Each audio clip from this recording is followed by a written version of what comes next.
Somebody asked me the other day, why do you get constipated? So this video is an attempt to answer that question and also what you can do about it and when you should worry about it. A big part of it comes down to how the colon actually works. Now, your colon's main job is to absorb water.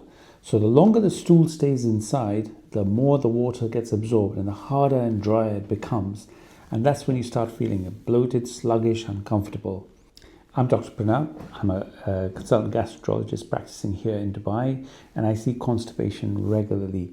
In fact, even in patients with Crohn's and ulcerative colitis, which sometimes can surprise my patients. In fact, just the other day, I started somebody with well-controlled ulcerative colitis on a gentle laxative.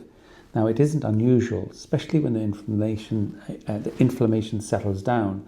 Bowel patterns can reverse back to what they were originally, and that can be quite slow. Now, in most cases, constipation comes down to a few familiar factors: not enough fibre, not enough fluids, sedentary lifestyle, and ignoring the urge to open your bowels.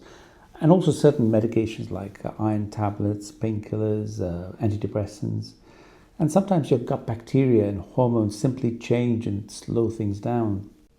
Now, if constipation becomes persistent, painful, or linked with quite significant bloating, blood in the stool, or waking you up at night particularly, then you need to really get that seen to.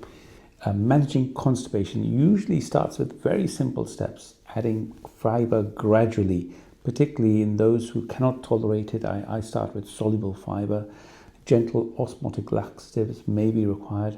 I try and avoid stimulant laxatives and prefer utilizing some of the newer constipation medications that help draw fluid back into the stool.